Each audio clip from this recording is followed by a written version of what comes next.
Yo les chacals, comment ça va? Je voulais aborder aujourd'hui l'affaire Jean Pormanoff. Donc vous devez être au courant depuis hier que voilà, ce streamer est mort en plein live. Euh, donc voilà, pour ceux qui connaissent pas, en gros c'était un streamer. Il avait 46 ans. Il était devenu connu grâce à ses réactions où il rageait en fait. Il insultait tout le monde, etc.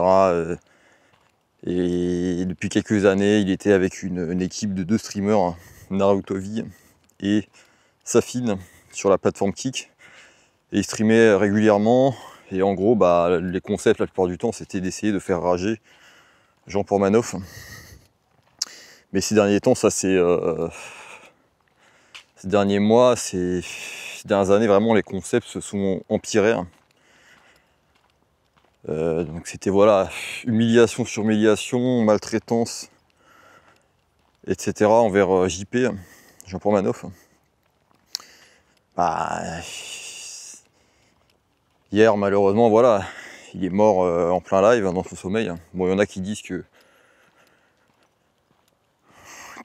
voilà, ouais, c'est parce qu'il fumait des clopes et tout. Alors peut-être que ça, voilà, ça peut avoir une influence, ça, mais franchement, quand tu vois, là ils étaient en marathon depuis plusieurs jours de live. Le mec, il l'empêchait de dormir et tout, il le harcelait H24. Et le mec, au bout d'un moment, il a pas tenu, tu vois. Il est mort. Bon voilà, on attend l'autopsie et tout pour savoir de quoi il est mort, mais ce qui est sûr, c'est que c'est clairement pas juste ces clopes qui l'ont achevé, quoi, tu vois. Enfin, du moins, c'est ce que beaucoup de gens pensent, et à juste titre, parce que comment il prenait cher et tout quotidiennement, c'est chaud, quoi.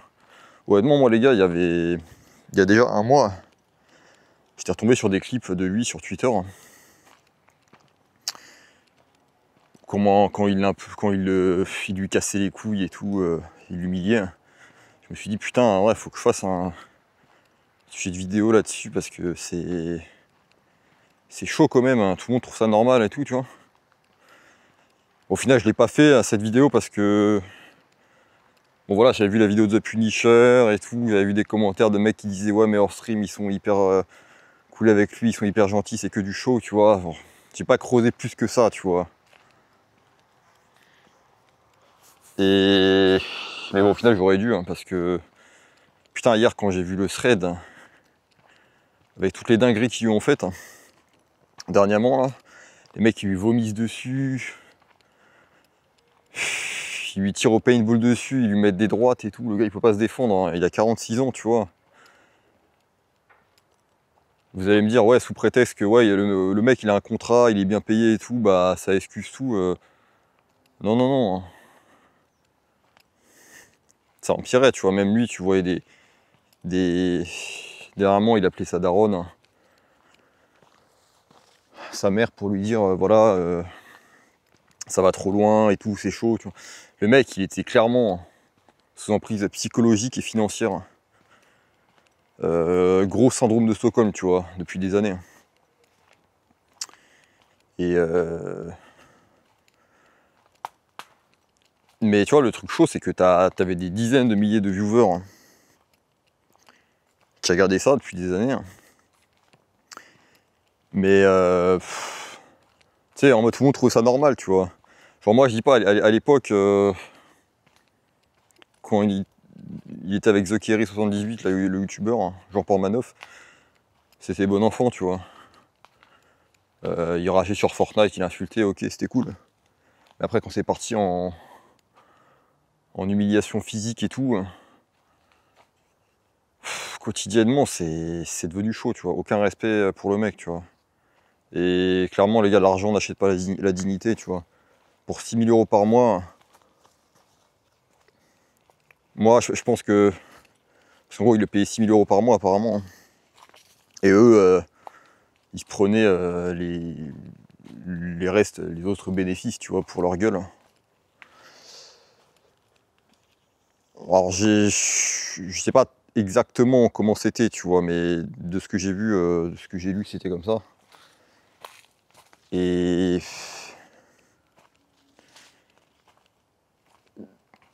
à mon sens, je pense que le Naruto, là, c'est un putain de pervers narcissique.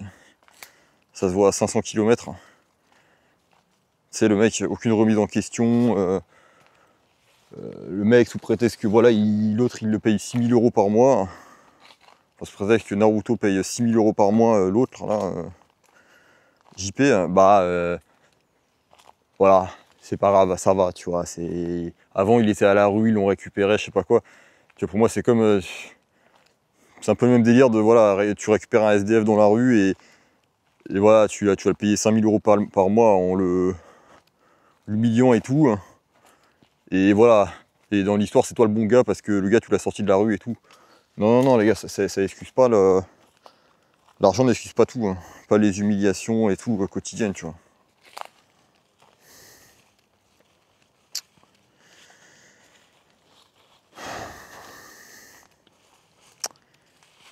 Et alors, attendez, je vais juste prendre mes notes parce que j'avais noté plusieurs points, hein, à ce sujet.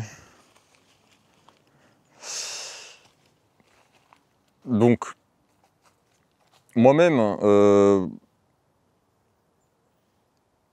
fait, je suis dans une sorte de parc-forêt, hein, et t'as beaucoup de trucs abandonnés, et t'as des trucs qui bougent des fois, tu vois, donc j'entends des bruits, hein.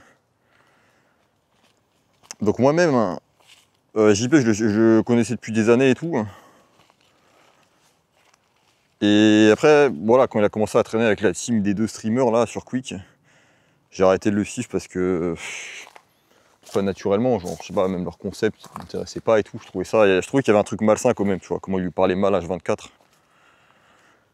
Franchement, alors je sais pas si voilà, le mec Jean Permanoff a des problèmes psychologiques ou pas, tu vois. Mais qu'il en est ou pas, ça justifie rien ce qu'ils font. Le mec, il avait aucune vie privée, il y a encore quelques.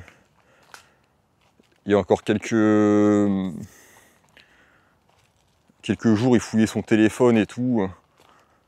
Il se foutait de sa gueule parce que Jean Pormanoff avait regardé, avait demandé à ChatGPT comment trouver l'amour, tu vois. Et eux, ils se foutaient de sa gueule en live, hein, devant tout le monde. Tu vois, vraiment une emprise hyper toxique, malsaine. Tu vois que le gars, voilà, l'autre il lui fout la pression, ouais, ah, tu te casses du live, vas-y, je vais appeler mon oncle, je sais pas quoi, on va te foutre dehors, on va te foutre à la rue et tout. Tu vois, tout un tas de manigances, parce que voilà, Jean Pormanoff, c'est pas le mec le plus futé du tiroir, tu vois. Et ça se voit que les gars, voilà, c'était leur bête de foire, et voilà, ils l'ont utilisé très clairement pour se faire du bif sur sa gueule, tu vois. Et là, quand tu vois le gars, il est mort, hein, il met des stories avec des cœurs, ouais, mon frère et tout. Alors que gros, 80% du temps, tu lui insultes sa mère, hein. Tu le descends, tu l'humilies, hein. C'est chaud, mec. Pervers narcissique à fond, tu vois.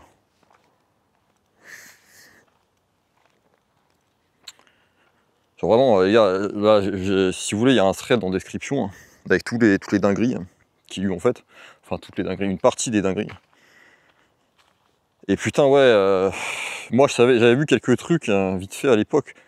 Mais là, ils ont encore rajouté. Ils ont encore fait d'autres dingueries. Et les mecs, il n'y a pas de limite. C'est chaud, ça fait. Ça donne la boule au ventre, hein, quand tu vois ça. Alors, je vais sortir le bloc-notes. Ok, assertif. Il y en a beaucoup qui disent que voilà, JP était consentant, etc.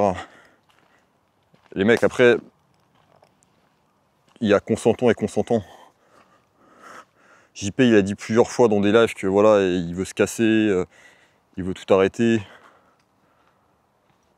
Que c'était plus possible. Même dernièrement, il a dit à sa daronne, ouais, ils vont trop loin, je vais plus tenir. Et en fait, des fois, les gars, il y a beaucoup de gens qui sont pas assertifs. Beaucoup de gens qui sont pas assertifs. JP, il l'est clairement pas. Tu sais, des gens, ils savent pas dire non, en fait, tu vois. Genre, il va se faire humilier une fois, deux fois, trois fois. Peut-être à un moment, il va essayer de s'énerver un peu, tu vois, mais après, ça va lui foutre la pression, psychologiquement parlant, financièrement parlant, ou voilà, tu vois, le gars, il va se calmer, tu vois, et après, ça va recontinuer, tu vois. Et t'as beaucoup de gens comme ça qui ont, tu sais, vu qu'ils ont eu très peu d'amis dans leur vie, ou ils n'ont jamais été aimés, bah, ils acceptent trop de choses, en fait, tu vois. Donc, c'est triste, c'est triste. Pas assertif, tu vois. Et du coup, les gens, ils voient ça. Là, les Naruto et tout, hein, ils voient ça et ils utilisent ça contre lui, tu vois. Et après, il vient de faire les beaux. Ouais, je vais acheter une voiture, ouais, je vais payer son loyer et tout. Donc j'ai bien le droit de lui cracher à la gueule tous les 2 jours, tu vois. Et toutes les petites merdes là qui lâchaient de la thune. Putain, des fois, il faisait des appels avec ses abonnés. Hein. Même les abonnés, il l'insultait et tout, il l'humiliait, tu vois. Genre, j'espère vraiment que toutes ces merdes là, tous les responsables, ils se regardent dans le miroir et ils voient à quel point c'est des merdes, tu vois. J'espère qu'ils auront des putains de regrets, genre vraiment.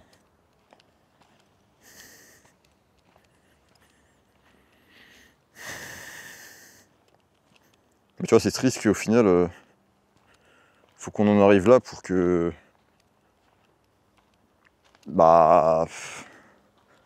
Les gens voient ça, en fait, ouvrent leur gueule. Bon, même moi, je le voyais avant, tu vois. Je voulais faire une vidéo et tout, mais... Mais après, voilà, je me suis dit, bon... à Skip, c'est normal. Ils sont gentils entre eux, sinon, leur stream, donc ça va, tu vois. Mais en fait, non.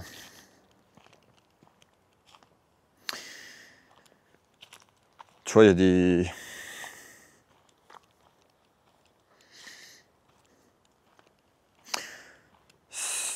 On peut en arriver un peu au sujet également du troll. Pour moi, il y a le troll subtil, gentil, avec une certaine limite, et il y a le troll méchant, tu vois.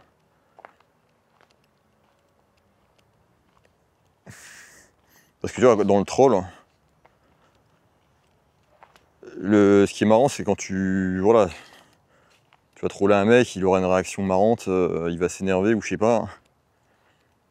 Et mais voilà, tu vois. Enfin, il faut qu'il y ait un contexte. Hein. Tu vois, que ce soit pas juste tu viens, t'insultes le mec et il s'énerve, tu vois. Genre. Sinon c'est moins drôle. Hein.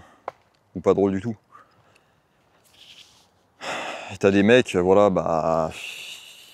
zéro limite. Tu vois, pour eux, ouais, c'est juste pour déconner, il n'y a pas mort d'homme. Ouais, ils vont juste lancer un œuf sur la gueule, voilà. Limite, si c'est une fois, genre, dans un contexte de troll, tu vas troller, je sais pas moi, un pédo ou j'en sais rien. Ok, mais si c'est pendant des années, tous les jours et tout, gros, c'est chaud quoi. Il y a un tronc d'arbre qui s'est écroulé là. Écroulé. 2 avions, 3 tours.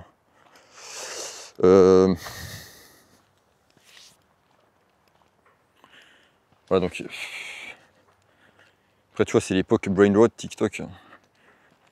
Les gens il leur faut toujours plus pour kiffer et tout.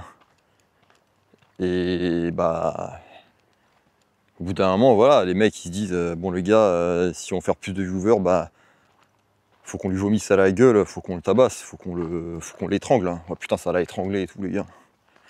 Tu vois bah du coup ça finit comme ça ouais donc c'est limite une red room.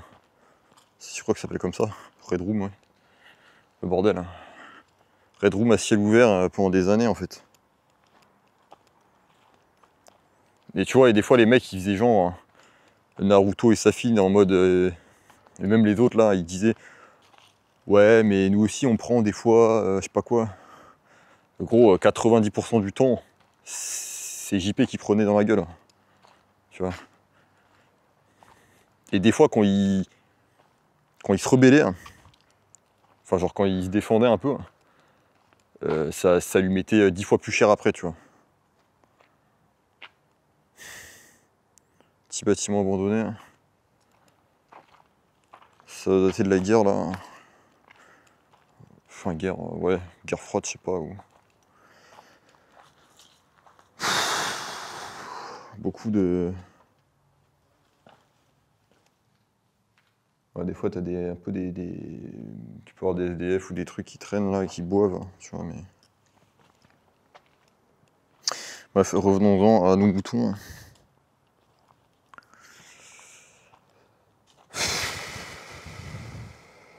Bon, pour clôturer juste le sujet de troll, parce que j'avais ouvert cette parenthèse un peu.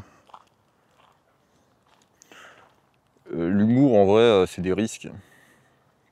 C'est prendre des risques, tu vois. Et dès que tu vas essayer de faire une vanne ou de l'humour, tu vas forcément peut-être blesser quelqu'un. Voilà, quelqu'un qui va pas kiffer. Il y en a d'autres qui vont kiffer. Voilà, tu vas faire une blague sur les blondes, bah les blondes vont pas kiffer. Sauf si elles ont de l'autodérision. Je sais pas, tu vas lancer un œuf sur quelqu'un, il va pas kiffer. Enfin, là, sur la personne qui va recevoir l'œuf dans sa gueule, elle va pas kiffer, mais peut-être il y en a, voilà, ils vont trouver ça marrant, ça peut être marrant selon le contexte et tout. T'en as qui vont dire ouais, si tu gaspilles la nourriture, ok, tu vois. Mais pour ce qui est de martyriser un mec, l'harceler, l'humilier pendant des années,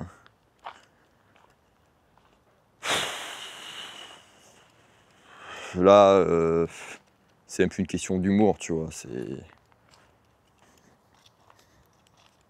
C'est juste du sadisme en fait, tu vois.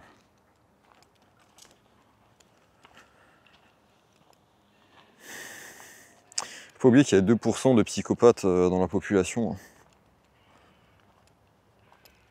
Ça on l'oublie souvent. Et en fait c'est des gens qui n'ont pas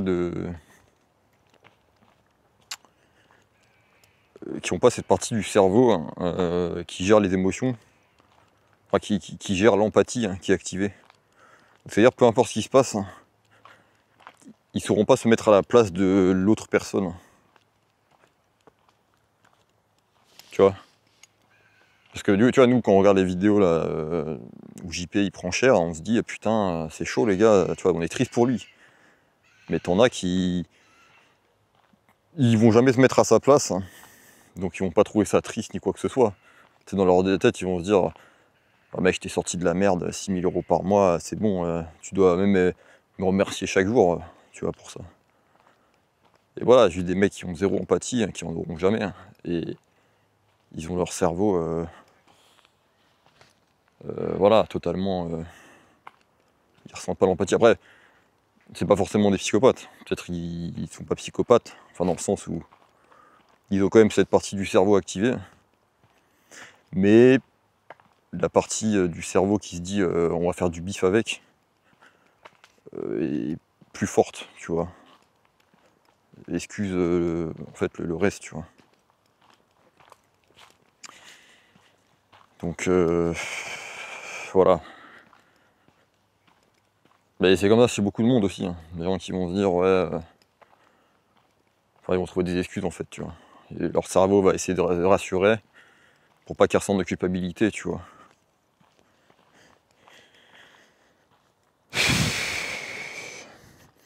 Bon, ouais, je voulais dire aussi qu'en fait, dans toute cette histoire, vu que ça dure des années, etc., sans qu'il y ait vraiment d'action concrète, en fait, c'est. La morale, c'est un peu que le mal domine le monde parce que les gens laissent faire. Les gens bien laissent faire. Ouais, j'avais vu une citation comme ça une fois. Le mal domine le monde parce que les gens bien le laissent faire. Tu vois, en vrai, si on s'était tous chauffés, on aurait pris des actions. Avant, peut-être, on aurait pu éviter ça, tu vois. Mais bah voilà, on a rien fait, tu vois. Voilà, après, faut pas se dire putain les gars, c'est notre faute et tout non plus, mais le problème, c'est après, quand la responsabilité est trop partagée, plus personne se sent coupable, se sent responsable, tu vois. C'est comme pour ce qui est là des sanctions là, pour les deux, hein, de Naruto Safin. T'en as, ils disent on va laisser la justice trancher. Ouais, mec, la justice française, c'est une grosse blague. Ça m'étonnerait franchement qu'ils fassent de la tôle hein, et qu'ils doivent payer une amende en dédommagement à sa mère ou je sais pas, à JP, tu vois. Ça m'étonnerait. J'espère que ça arrivera, mais. C'est marrant. Attends. Ça, c'est un truc de la Seconde Guerre mondiale, pour le coup, je crois. Alors, je crois que c'est un abri anti-aérien. Un abri, pas seulement un abri, aussi un. Enfin, il y avait des canons anti-aériens, quoi.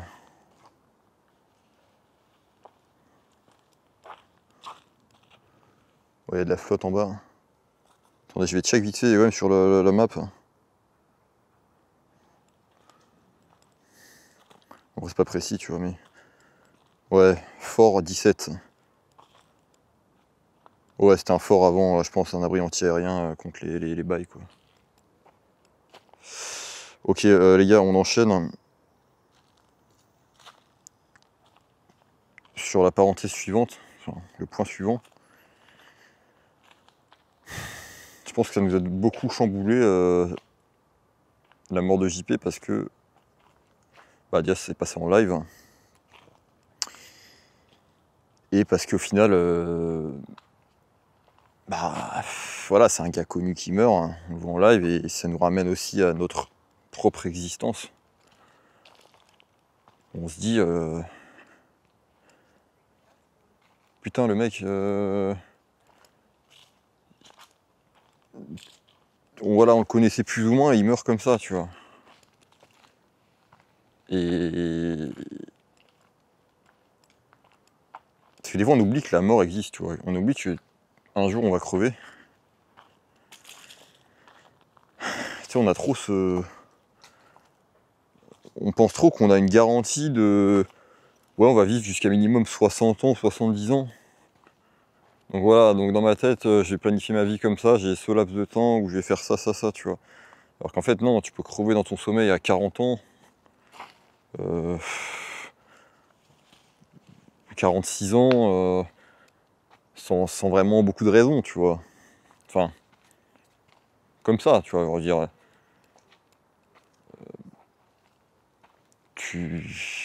On peut crever à chaque moment, les gars.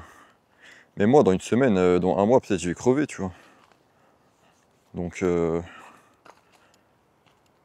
pas non plus penser que voilà, t'as toute la vie, t'as trop le temps.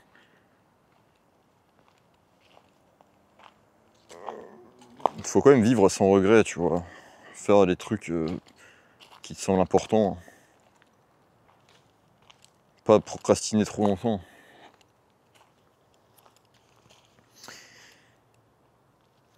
Je sais plus, j'avais une citation, c'était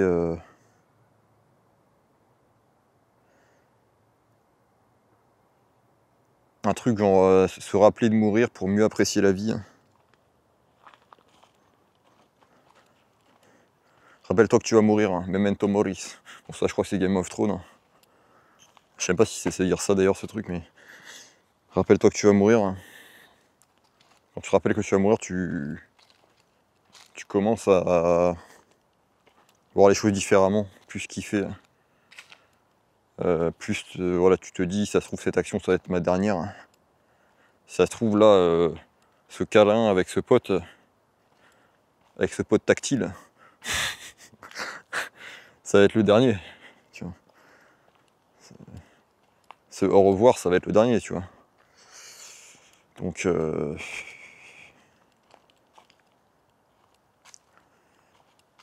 voilà, faut pas oublier, les gars, qu'on va crever. Hein.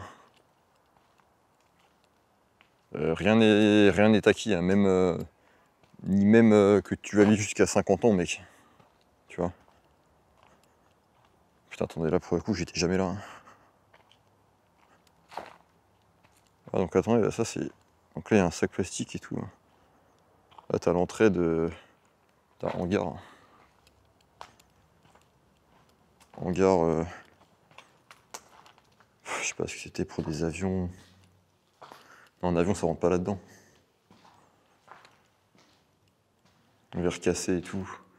Peut-être de l'artillerie, j'en sais rien.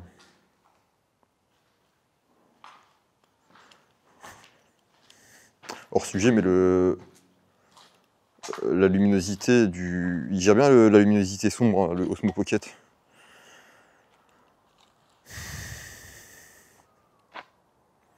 Tu vois, limite là, je pourrais faire un... Tu sais, je fais une miniature... J'ai visité le village interdit japonais, là. Tu vois. Je sais plus comment il s'appelle ce village, là, un village hanté. Hein. Tu t'y passes par un tunnel. Pour en finir, les gars, j'avais noté quoi? Ok. Ouais, des fois, en fait, moi, je pense, vu que tu sais pas quand tu vas crever, hein, j'avais déjà l'idée depuis quelques temps de me... En gros, de faire un testament au cas où, tu vois. Tu sais, un testament que tu mets à jour toutes les quelques années, hein, si jamais. Parce qu'imagine, demain, tu crèves. Hein. Bah... T'auras jamais pu dire au revoir à n'importe qui. Enfin, à tes potes, à tes proches. Ça se trouve, t'as des choses précieuses que t'aimerais léguer et tout. Hein. Et bah, au final, voilà, si tu meurs d'un coup, bah, les gens ils vont se dire on fait quoi de tout ça, tu vois. Qu'est-ce qu'il aurait voulu qu'on fasse, tu vois. Ça, je me dis que ce serait pas con, voilà, de faire un testament un peu en avance au cas où. Tu sais, limite, on faudra trouver un système, hein. Mais en mode ton testament, je sais pas, moi, tu l'uploades quelque part sur internet avec un mot de passe et tout. Et si tu t'actualises pas le compte à rebours, hein, une fois par mois, bah ton testament il est envoyé partout à tes proches et tout, tu vois. Bon, c'est une solution parmi d'autres, mais j'aime bien l'idée du délire. Hein. Enfin, l'idée de faire ça. Comme ça, au moins, tu gardes le contrôle sur, après ta mort, hein, sur ce que tu aurais voulu qu'il en soit pour la vie terrestre, pour le futur de tes proches et tout, tu vois. Tu vois, genre, je sais pas moi, ta femme m'a dit, au moins elle recevra une vidéo où tu dis, voilà, que tu l'aimes et tout, ok, j'ai enterré un coffre-fort à cette latitude et tout, j'ai enterré un truc ici, voilà, c'est pour toi, tu sais, voilà, toute ma fortune est enterrée là, tu vois, ce genre de truc. Bref, voilà. C'est à peu près toutes les réflexions que j'avais à ce niveau-là, à propos de l'affaire JP. Donc bien sûr, qui repose en paix. Et voilà, on verra ce qui va se passer pour la suite avec cette affaire. Et voilà, bah écoutez, je vous dis bonne journée à vous, bon courage et on se voit une prochaine fois. Ciao, bye, Cimer.